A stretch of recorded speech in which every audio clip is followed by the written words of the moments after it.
जय माँ काली सभी भक्तों को हर हर महादेव।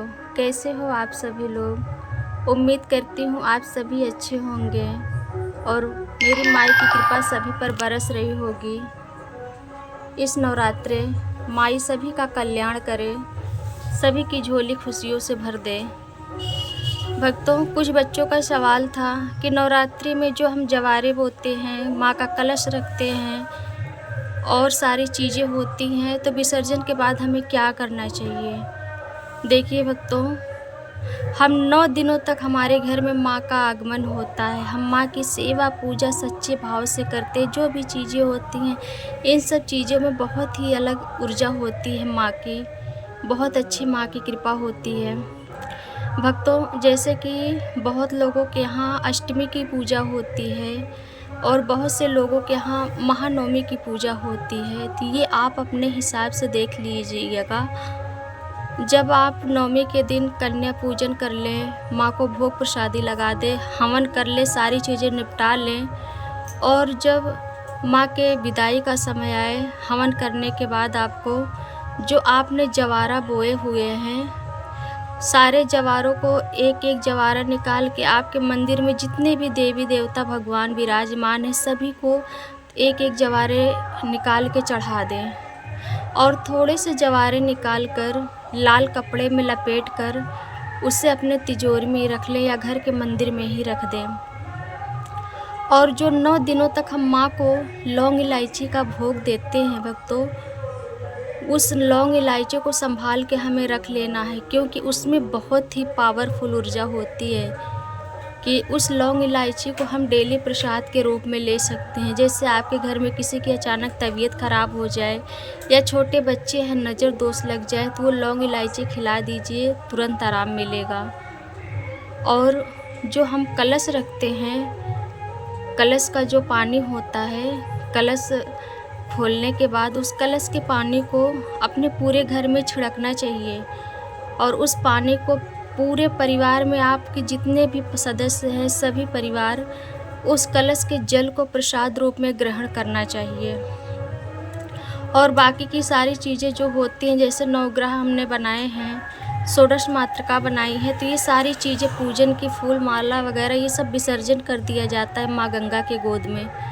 और जो अब बारी आती है जोत की। जो हमने जोत लगाए हुए हैं, अगर जोत में तेल बच जाता है, बाती बच जाती है, तो कुछ बच्चे पूछते हैं कि उसका हम क्या करें।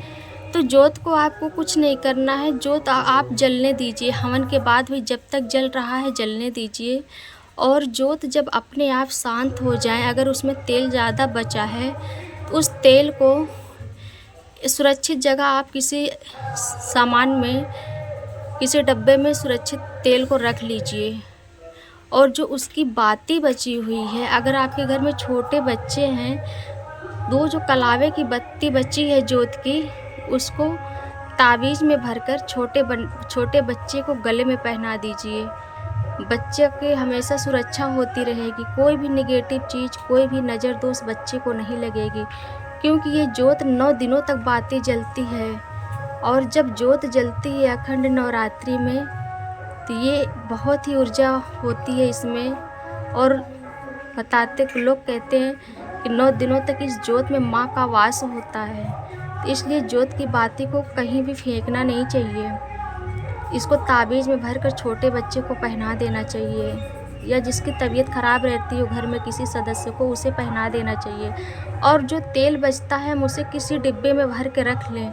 जैसे किसी की तबीयत ख़राब हो, किसी के कंधे में दर्द है, किसी के घुटनों में दर्द है, या किसी के सर में दर्द होता है, चक्कर आता है, तो इस तेल को माँ काली का नाम लेके लगा लेना चाहिए, इससे तुरंत आराम मिलता है।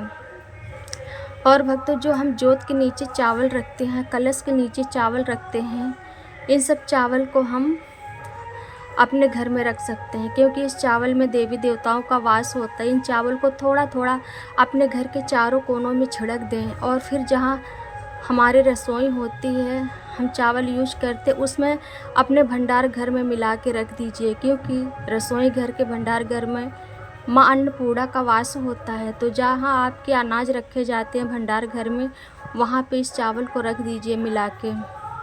और बाकी जितनी सारी चीज़ें होती हैं, हवन की धुनी, धूप बत्ती की धुनी, ये जो सुपारी, हल्दी, गौरी गणेश हम लोग बनाते हैं, सारी पूजन की सामग्री होती है। इन सारी चीज़ों को हम एक पोटली में बना के फिर माँ गंगा के चरणों में अर्पित कर देते हैं। भक्तों, ये जवारा, कलश का जल, बाती और जोत का तेल, ये सारी चीज़ें बहुत पावरफुल होती हैं। इसमें बहुत ऊर्जा होती है। 9 दिनों हमारी माँ का वास होता है। नवरात्रों में माँ भगवान भोलेनाथ से आज्ञा लेकर कैलाश पर्वत से धरती पर आती हैं, हर घर में विराजमान होती हैं और हर घर में अपने भक्तों को देखती हैं, सभी भक्तों की मनोकामना को पूर्ण करती हैं। तो ये सब चीज़ें हमारे लिए बहुत ज़रूरी है।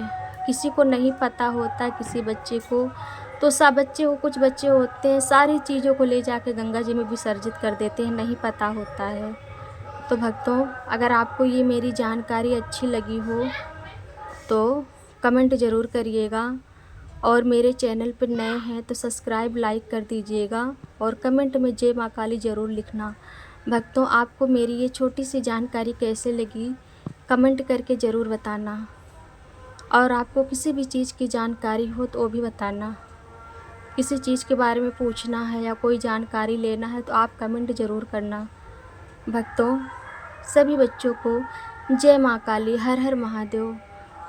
माँ इस नवरात्रे हाथी पर सवार होके आई थी सुख समृद्धि लेकर, और माँ की विदाई हो रही है डोली में।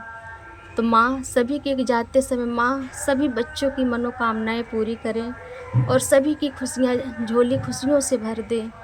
कोई भी बच्चा हमारे माँ के प्रेम से वंचित ना रहे। माँ हमारी माँ महाकाली सभी पर अपनी कृपा बनाए रखें और माँ को सभी बच्चे खुशी खुशी विदा करें। जय माँ काली, हर हर महादेव।